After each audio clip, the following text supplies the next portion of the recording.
to a massive round of applause as we say goodbye to this year's conference in style with Dr. Hannah Wakeford. Thank you.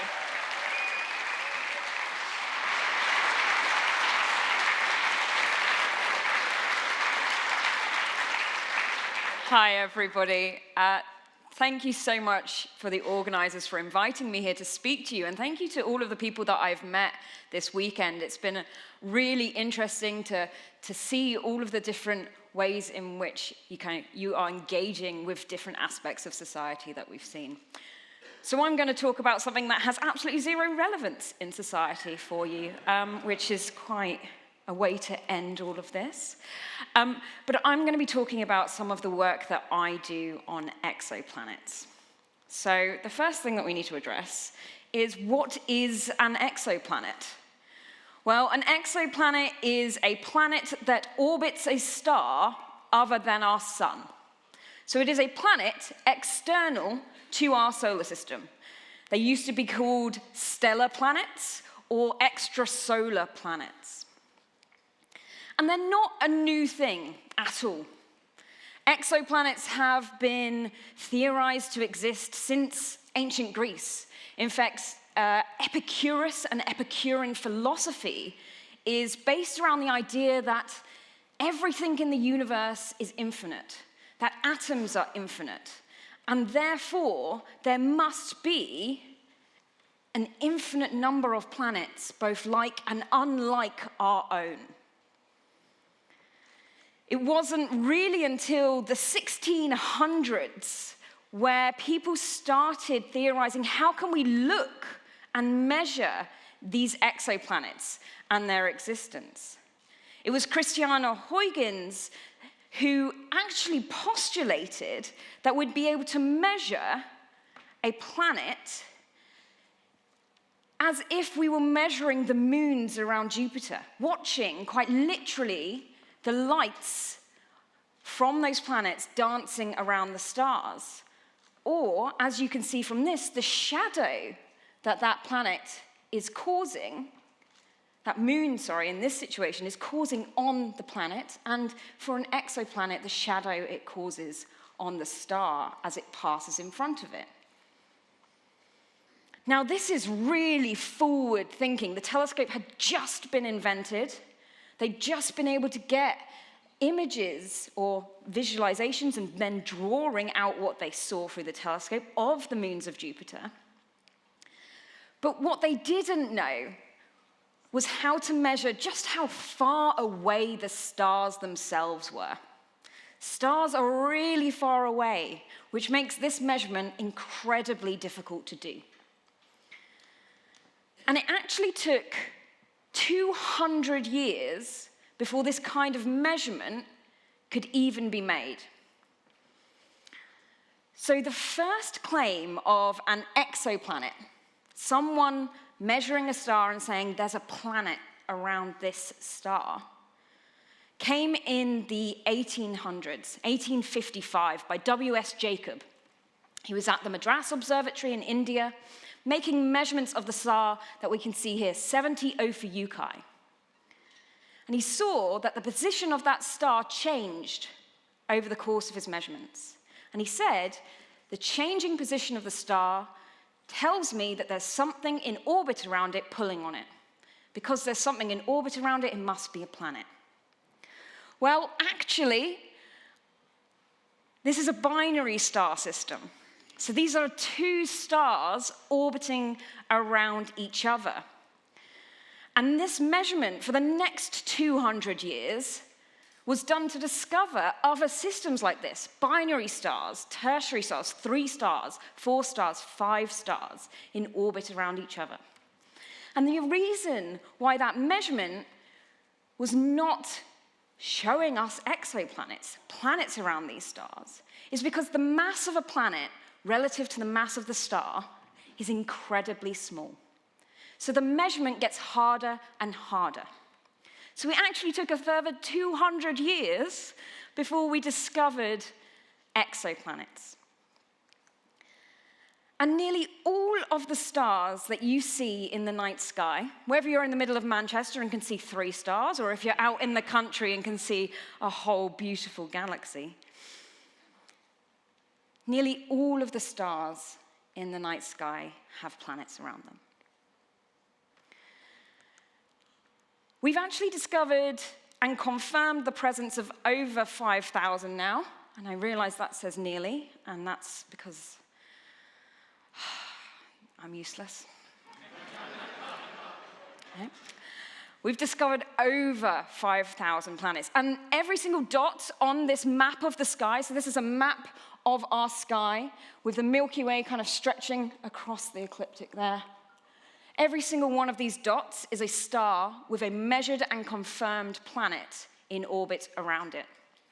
We've got this beautiful cluster up here in the direction of Cygnus, which is where the Kepler Space Telescope, which was launched in 2009, was pointed for 3 years. For 3 years, it stared at that one portion of the sky and tried to measure planets that pass in front of their star.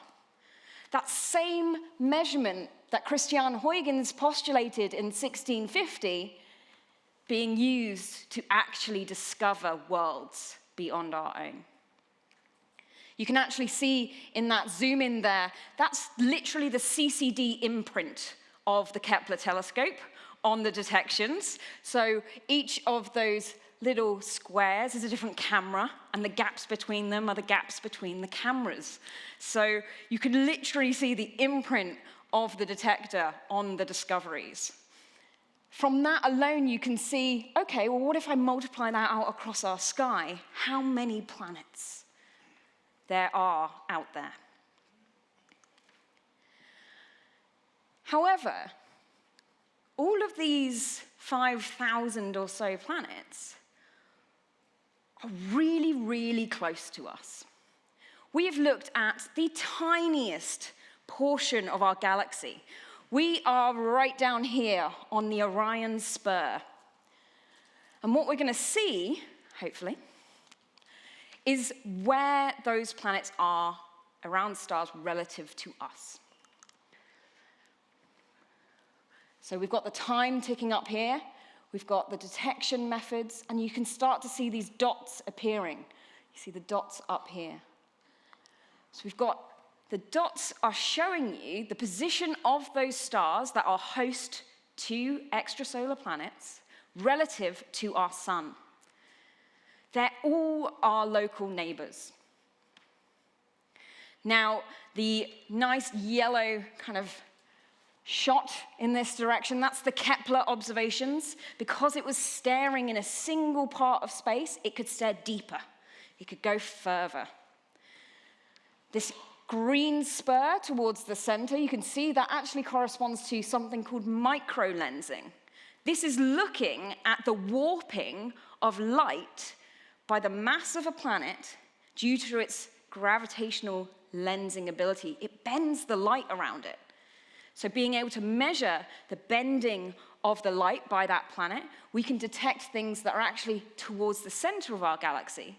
Because the more stars we can look at, way more stars towards the center of the galaxy than looking out of it, the more chance we have of making that measurement. So we have this cluster of worlds that we've discovered, and they're all just really, really nearby. From this, we've actually been able to kind of make the really evocative statement that there are more stars than there are grains of sand on the Earth, and there are more planets than there are stars. We can't actually fathom what those numbers mean. It's completely meaningless. Our brains aren't equipped to do it. But just sit back and think about that aspect, about our world and how we fit into these thousands, millions, billions of planets. The observations themselves have actually revealed to us something else very strange. What we're seeing here is the size of the planet, the radius of the planet, relative to the number of those planets that have been discovered. And what we see is that the most common type of exoplanet that exists in our local part of the galaxy is something that we do not have an example of in our own solar system. We've got the Earth here at 1 Earth radii. It's quite convenient, that, actually. It's very helpful. We've then got our ice giants, Uranus and Neptune. Uranus, if you want a little giggle. They're about 4 Earth radii, about 4 times the size of the Earth. And then we've got Saturn and Jupiter, our gas giants. They're about 9 and 11 times the size of the Earth. Over half of the worlds that have been discovered sit in between the radius of Neptune and the Earth. We have no example in our solar system of those sizes of worlds. Earth is the largest rocky planet. Neptune is the smallest gassy planet. Yet we've got these 2 populations here where we've got things that are clearly larger than the Earth, clearly smaller than Neptune. Who can guess what astronomers call those? Super Earth and mini Neptune. You will find throughout this talk that astronomers are a say what you see kind of people. So to kind of put this in perspective, the sizes, the numbers are a little bit beyond what I can certainly imagine. So I'm going to introduce you to my fruit basket of worlds.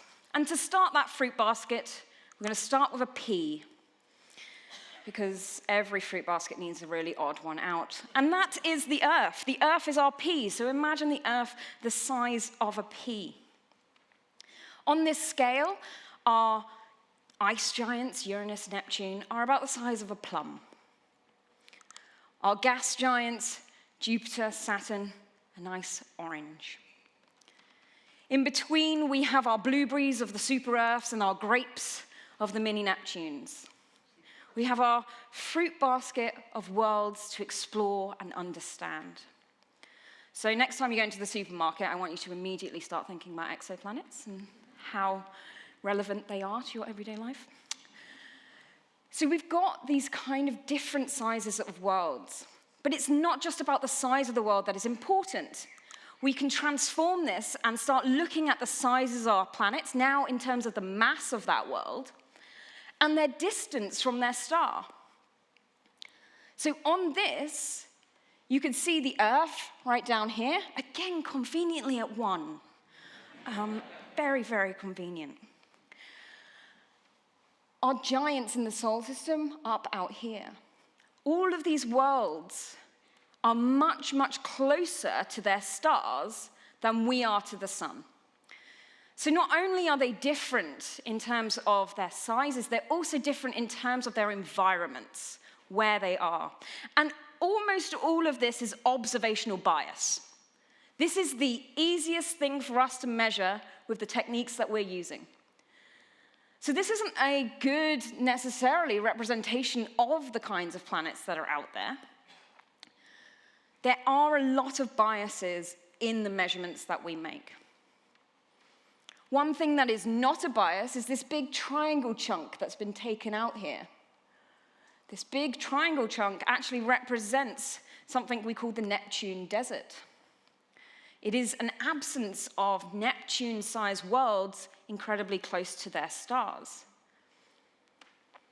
And that's something that we're still actively investigating to understand the mechanisms that prevent those kinds of worlds from existing.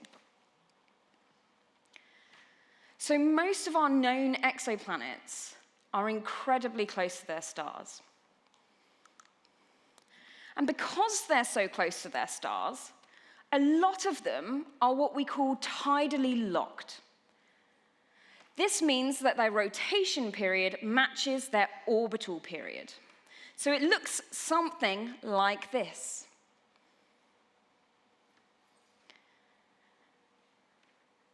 These worlds have a permanent day side and a permanent night side. We can actually see this ourselves here on the Earth. The moon is tidally locked to our planet. We only see one face of the moon from the Earth. This is because its rotation period matches its orbital period. Okay? So it's always got one face facing the thing that it's orbiting. So this results in this massive difference from one side of the planet to the other side of the planet. And another key factor is that they orbit different kinds of stars. And the stars themselves are the input of energy into the top of those planets. So the energy environment in which they are in is different. Now, we've got our, say what you see again, everybody. We've got a very, very small red star down here. What might that one be called? Famous TV show. Red dwarfs. We've got a very, very large blue star over here. What might that be called? A blue giant. See? Absolutely. Say what you see. Say what you see. You can be an astronomer. The environment that these stars are putting out to these very close planets has a really huge effect on those worlds. We can take this information and translate it into something that we egotistically have the need to define. Habitable zones. Hate that term. Hate that term for many, many reasons, because there are about 50 caveats to the definition for a habitable zone. A habitable zone is defined as a region around a star in which liquid water could exist and pool on the surface of a planet if that planet had a surface.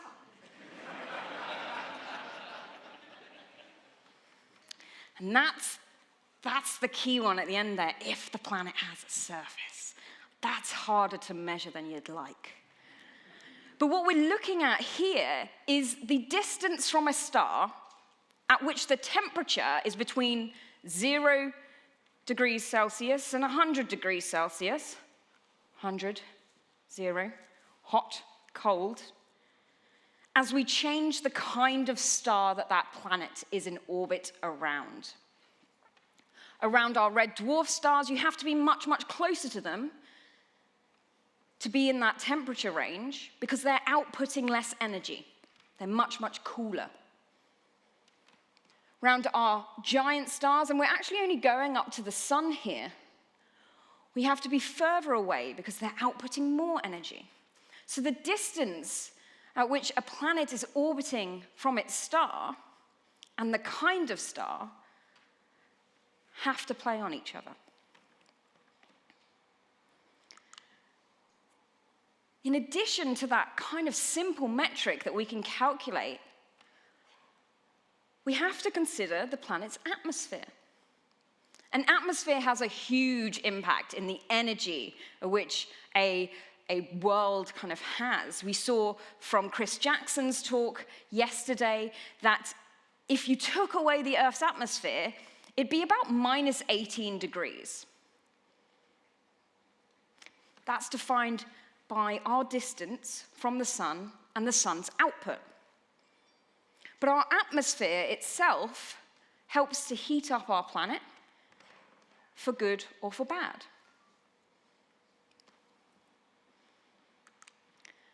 Now, clouds play a huge role in a planet's atmosphere. Clouds can reflect light from the star. They can reflect light from the planet. Our planet gives off heat. Heat is infrared radiation.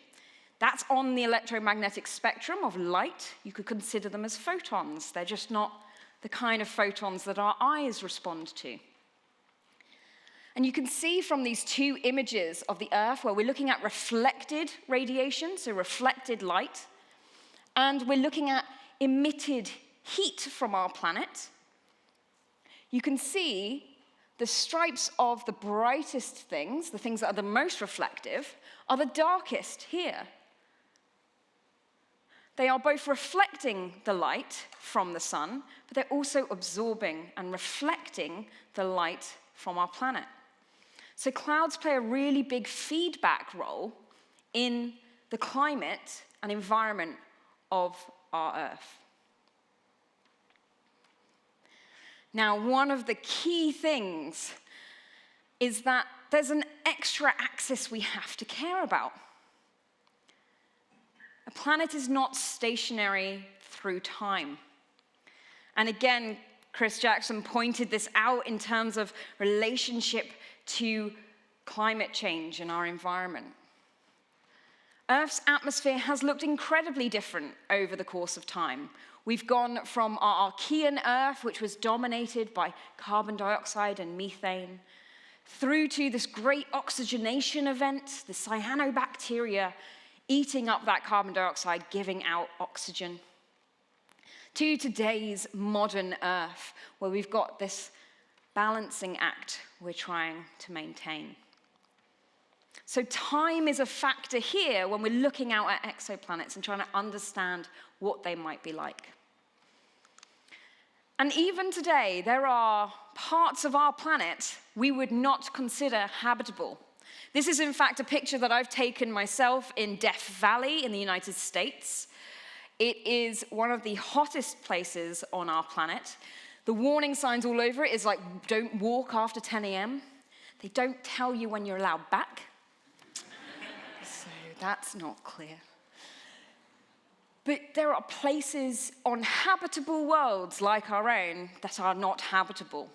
So there's also a local aspect to a planet that you need to consider.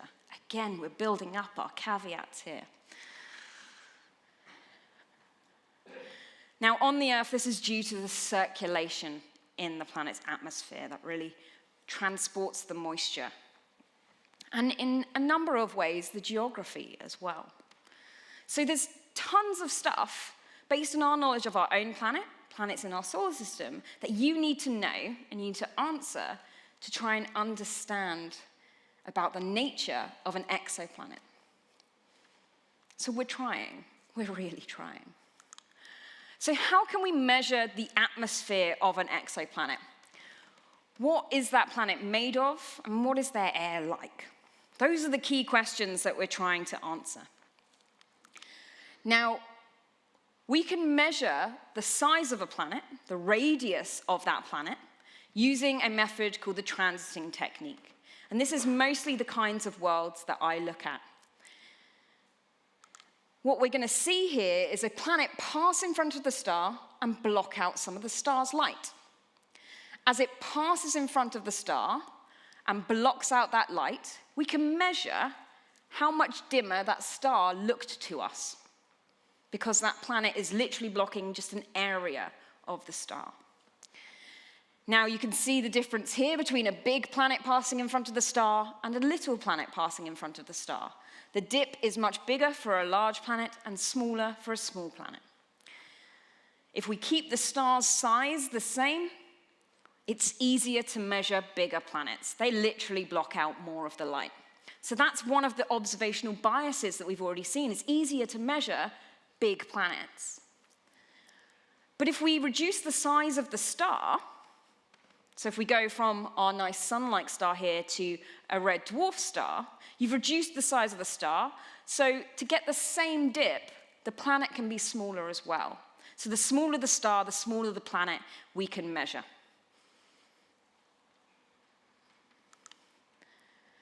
Now, the transit technique is really great because there's another aspect that allows us to mean we can measure more about that world. And that is because some of that light shines through the planet's atmosphere when it's passing in front of its star. So it's shining through the atmosphere of that planet, so we can measure the changes it induces. So the size of the planet actually will look different at different wavelengths, over different colors, depending on what its atmosphere is made of. So we're just going to look here at the moon and the Earth. You've got the Earth's beautiful atmospheric fuzzy glow there. This is just in normal color light. If we look at a specific wavelength here, we're looking at 8.6 microns. You can see that there's quite a difference. If we then look at 9.6 microns, the physical size of the planet is changing. We can measure that difference in the size of the planet at those different wavelengths to try and understand what is in the atmosphere.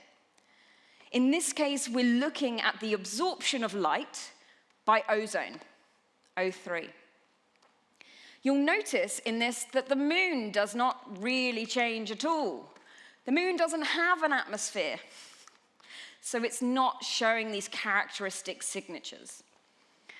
We can look across lots of different wavelengths and build up information about that atmosphere. And that's because nature has given us a gift. Every atom and molecule absorbs light in a characteristic fingerprint-like way. They're all different. That means that when we're measuring a planet as a function of the wavelength, we can get a good idea of what's in its atmosphere. So this video is literally going to show you the physical size of the planet appears to change as a function of wavelength. And that's because of the things in the atmosphere blocking that light. If you block the light, you might appear bigger. If you don't block the light, it'll appear smaller. It's like me sticking my arms out. Block more of the light, I'm bigger. Block less of the light, smaller. So we can measure the relative size of the planet as a function of wavelength to understand what's in that planet's atmosphere. And the bigger the planet's atmosphere, the easier it is. Again, massive bias in our measurements that we can make. The bigger a planet's atmosphere, the more atmosphere there is for the photons, the light to pass through it, the easier the measurement collecting those photons is. So for large planets like our hot Jupiters, Jupiter-sized worlds, Jupiter, really close to the star, hot. Hot Jupiters. We've got our warm Neptunes, a little bit further from the star, about the size of Neptune, and our temperate Earths, even further from the star, about the size of the Earth. So we've got much, much easier to make measurements of hot Jupiters than warm Neptunes or temperate Earths. Now, of course, we'll have hot Neptunes, and we'll have hot Earths, and we'll have a whole host of other things. But these really showcasing just the size difference between those features that we're going to measure. And we've actually done it. It's pretty amazing. My career has been made up of making these measurements from our cool temperate worlds up to our giant hot Jupiters. And now we're looking at our planets in the solar system in terms of their mass versus their radius. On a log-log plot, sorry, that's just the astronomer's way of doing things, log everything, we get a straight line. Now, what you can see here is measurements that I've made throughout my career using the Hubble Space Telescope of planets across that spectrum, measuring their atmospheres as a function of wavelength, the light, the relative size, what's absorbing it, what's blocking out that light, and trying to understand more about what the air around these worlds is made of. And we've actually discovered some really beautiful things. We've detected the presence of water in 80% of our worlds. That's this bump. The bump. We turn pictures into squiggles. They've got error bars, so, you know, it's real science there. That bump in the infrared is characteristic of absorption by water. We see it in our own atmosphere. The reason we need to use the Hubble Space Telescope for this is because it's beyond our atmosphere. So we're not measuring the Earth's atmospheric water, of which there's tons of it. We're actually able to measure the water in these alien worlds by looking at them from our wonderful space telescopes. But JWST, who's heard of JWST? I've seen someone with a t-shirt walking around, which is great. It's been great to see. There you are. Hi. JWST is our new generation of space telescope. It's going to give us access to hundreds more planets than what I showed you on that diagram, which actually represented the state of the art of what we can do. JWST is a 6.5 meter compared to Hubble's 2.5 meter gold-plated telescope that will look in the infrared. It is a honeycomb structure, so I like to describe it as a beehive taking a selfie. And you've got this really beautiful first alignment image. This is a star they used to try and make sure all of the individual segments are lined up perfectly. And this is the first selfie that's been taken by a reflective telescope in space. This is a picture of JWST that JWST took of itself to show how beautifully aligned all of those individual mirrors were. With JWST, we've been able to explore even more wavelength space. More wavelengths allows us access to more atoms, more molecules in the atmosphere, so we can understand more about what those planets' air is made up of. And in just the first 2 months of science, it started science operations July 12th this year. In the first 2 months of science operations, it completely changed how we see our universe. I don't know if we can dim the lights just a little bit so we can see these beautiful images that we've got here. But what we've got is images of planets in our own solar system. This here, this is Neptune from JWST. Who knew that Neptune had rings? Not as many as should. Now you do. That's great. We love learning stuff at the end of the day. Every giant planet in our solar system, Jupiter, Saturn, Uranus, Neptune, has rings. We got the first image of those rings around Neptune since the Voyager spacecraft flew by it before I was born. We've got images of galaxies, nebulae, planetary spectra. In just a few months, it's changing the way that we're looking at these worlds. And in particular, I'm interested in what we can learn about these exoplanets. And we've already made brand new discoveries which just absolutely blew my mind when we looked at them. What we're seeing here is measurements that I made back in 2016, and published in 2018 of this planet's atmosphere. Pretty good, two decent points there. Drew a shit ton of conclusions from that. The black is the model that we used, using actually hidden about 60 more data points in the optical, so there is more that guides this. But we predicted that the change in these two specific bands out in the infrared was caused by the presence of CO2. We predicted that. We were like, there's CO2 in this planet's atmosphere. And what you can see here is the measurement that we made in that same wavelength range of this atmosphere with JWST. And I'm going to show you now what that looks like when you put it over the top. Isn't that beautiful? Not lying when I say that I cried when I saw this. I just couldn't believe that I was right. That doesn't happen to observers. That's the world of the theorists. It's like, damn, maybe I'm right about all that other stuff. We'll find out. Don't know yet. We'll find out. But what you're seeing here is the absorption signature of carbon dioxide. It absorbs light in the infrared at about 4.5 microns. It's incredibly efficient at doing so, which is why it's a problem to have in our own atmosphere. It's pretty good at its job, absorbing infrared light. This is the first definitive measurement of CO2 in an exoplanet's atmosphere, resolving it in this way. It's pretty amazing. Less than 2 months after we started using the telescope for science. JWST's launch was so perfect, so precise, that we're going to get 20 years of it in space compared to the 5 it was designed for. So 2 months times by, I think my career is pretty good.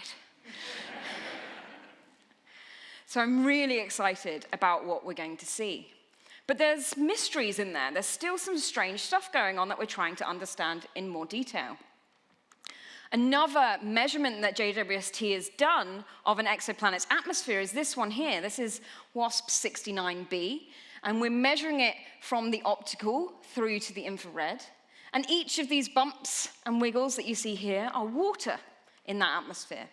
We'd already measured water in the atmosphere of this planet before, and this is a hot Jupiter again. It's incredibly hot. It's over 2,000 degrees. It's hotter than sitting under the rocket when it takes off and launches JWST. It's not a place you would want to go. The water is in the form of a gas, steam, if you will. But we knew that water was there. But what this measurement has actually shown us is that there's something else in the atmosphere that is blocking out the light in a way that reduces the amount of water that we would expect to see. So all of the spectra that we've measured with Hubble and now with JWST, it's never exactly how we predict it. This is a model, so a simulation of a planet's atmosphere, a hot Jupiter atmosphere, and what we would expect to measure: sodium, potassium, water, carbon monoxide. But what we actually measure is something that looks quite different.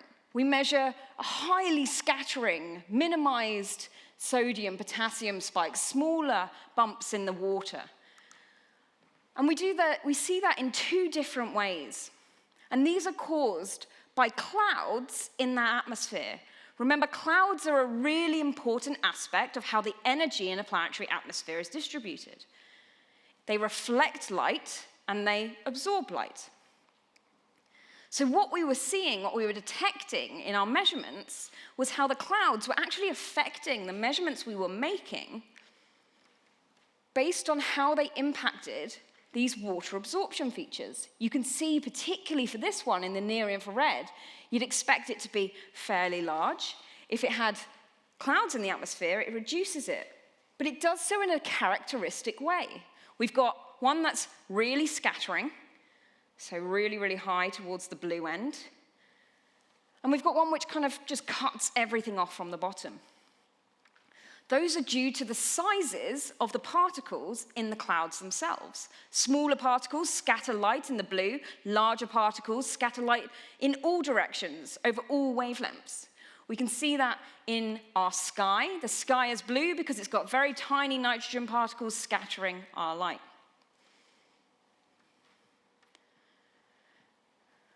But these are not the worlds like in our solar system. These are incredibly close to their stars. So the clouds are alien and exotic. Some of you might already see clues on here as to where we're going. We've got our solar system over here. We're looking at the temperature of the planet versus the altitude, the pressure in the atmosphere. So we're going up in the atmosphere here.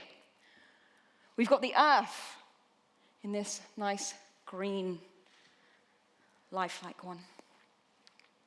It's crossing over the line for water. And in our solar system, we have things like clouds of methane. We have clouds of ammonia in Jupiter's atmosphere.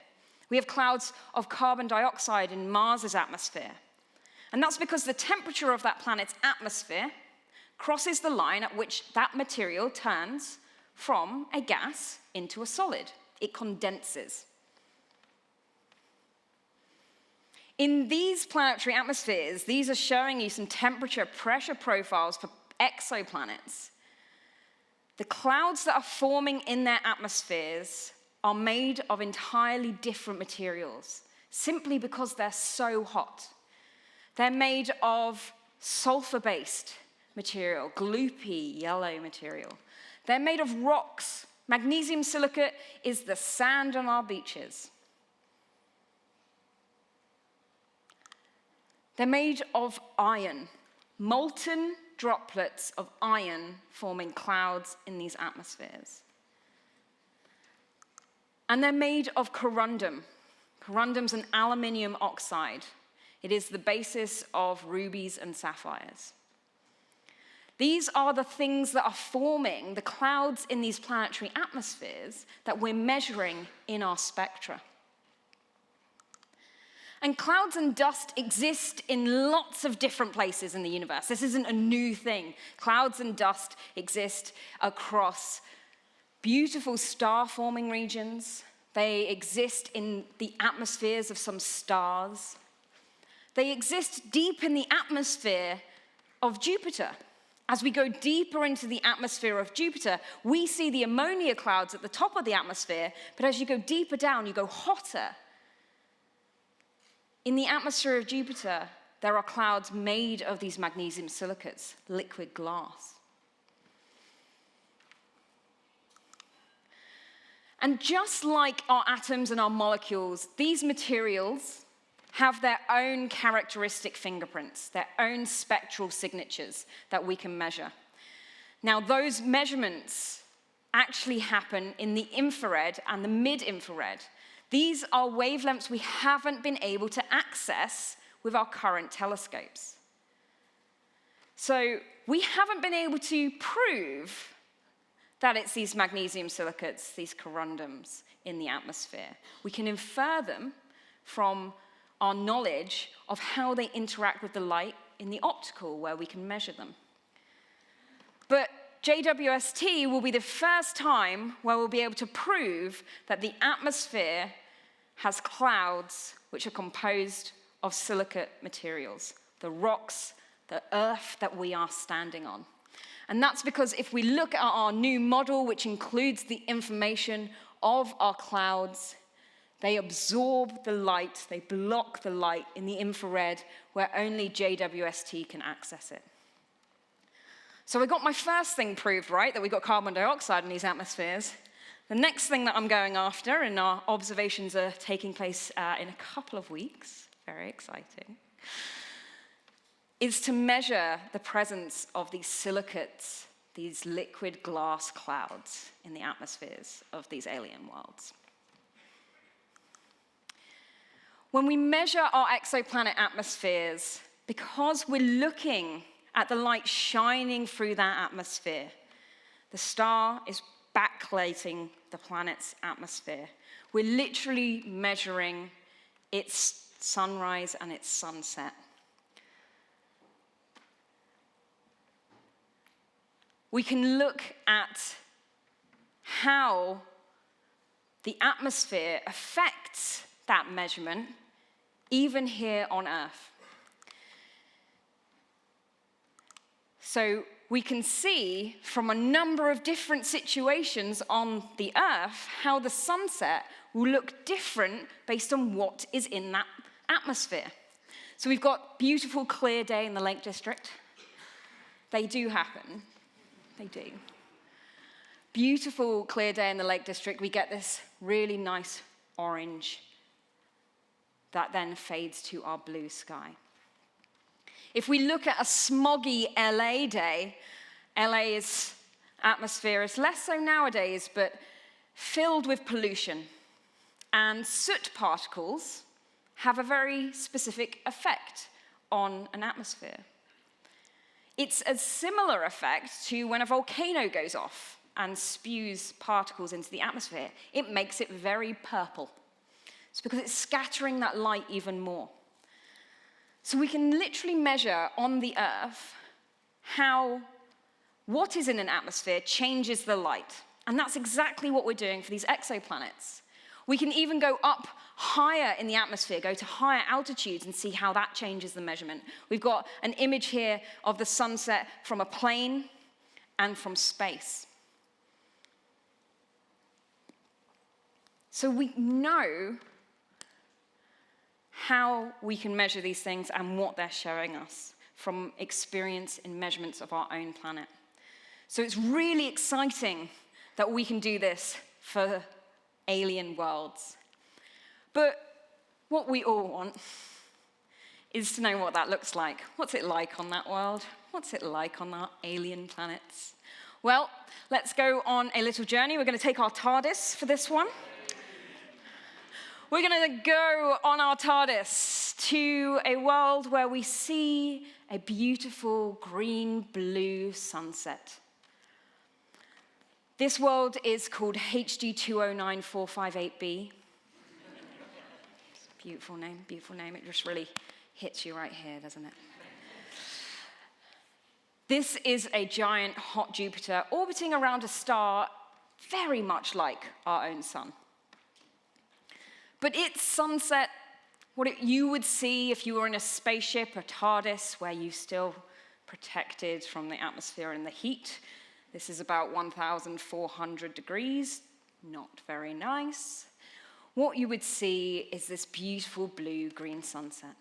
And that's because the planet's atmosphere itself contains a lot of sodium in the atmosphere. That sodium is absorbing all of the orange light from that star. It's removing it from the spectrum.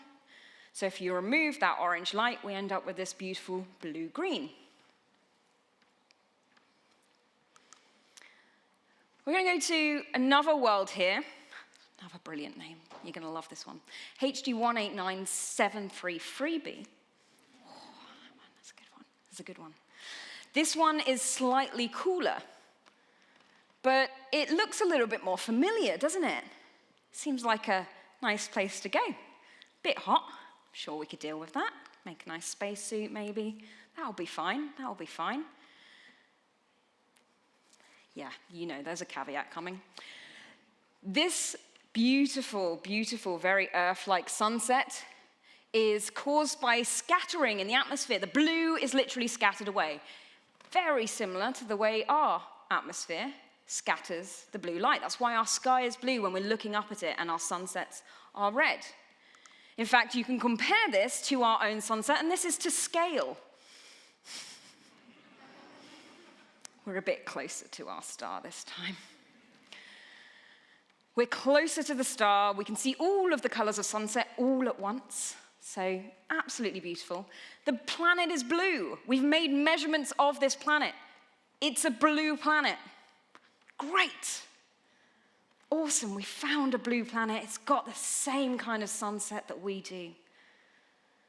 Unfortunately, the reason why it's scattering and it looks like this is because this atmosphere is filled with clouds likely made of liquid glass. We've also measured the wind speeds in this planet's atmosphere to be about 5,000 kilometers per hour. The fastest wind speeds on the Earth are about 250. Molten glass flying at you sideways at 5,000 miles per hour. It's worse than being on a Welsh beach. So it looks pretty, not the best place to go. But we're going to come to my final favorite world. This one's got a little simpler name. It's called WASP 12b. WASP 12b has a beautiful film noir sunset. Wonderful grayscale, slight tints of green in there for you. All the way through to bright white.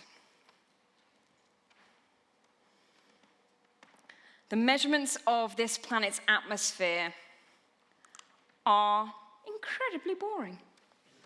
It's a fairly flat line. We can fit a flat line to that. But the information about this planet gives us a little bit more help in trying to understand why and what is going on here. Well, this planet has a dayside temperature of about 2,500 degrees. At that temperature, absolutely everything, every substance, is a gas. Okay, but if it's a gas, then we should be seeing the signatures of gases in the atmosphere, but it's a flat line. That actually tells us that as we're going from our day side, remember this is tidally locked, it's got a permanent day side, permanent night side. As we're going from our day side to the region of the atmosphere, the terminator, where we're seeing that light shining through, the sunset, the temperature must be dropping rapidly to form solids and liquids in that atmosphere, to form clouds. The temperature has to have dropped from that day side to the night side to get the spectrum that we're measuring here. So from that knowledge, we can work out what's the first material that will form a solid in that atmosphere, form clouds in that atmosphere. And at those high temperatures, the material that condenses is our corundum, our rubies and our sapphires, raining down in this planet's atmosphere, being heated into a gas, circulated up into the atmosphere, clouds of rubies, sapphires forming, raining down through the atmosphere, heated and circulated. The constant formation of corundum in this planet's atmosphere, giving us this beautiful film noir landscape. Our solar system is completely full of unique and beautiful worlds. I say worlds because there is a moon in here masquerading as a planet, Titan. Beautiful world in our solar system that has an atmosphere. The low gravity and the dense atmosphere mean that if we stood on Titan, surviving the minus 90-degree temperatures, and flapped our arms, we could fly like a chicken. I say a chicken because we'd do it really badly. We're just not prepared for it. And there are so many alien worlds out there left for us to discover and understand and explore their atmospheres, to try and work out the true nature of planets across our universe. And that's the work that myself and hundreds of other astronomers are doing right now. And I really urge you to look for articles of exoplanet discoveries, of characterization of their atmospheres, of us trying to understand and place ourselves, our solar system, and our galaxy in context of the worlds, the thousands, millions, billions of worlds that exist within it. I will say thank you very much for everybody for listening. If you are interested in exoplanets, I run a podcast called Exocast, the Exoplanet Podcast. We talk all about exoplanets, naturally. And if you're interested in the history of our universe, from start to finish, quite literally, we start at the Big Bang and we go right to the death of the universe. Then check out Bang. You can buy it outside, actually, which is really exciting for me. Bang is a 15-year update on the original Bang book, which is written by Brian May of Queen fame, Sir Patrick Moore, and Chris Lintott from The Sky at Night. So the new update has about 9 billion years of new information that we've learned in the last decade or so. So thank you all for listening, and I hope you've had a great weekend.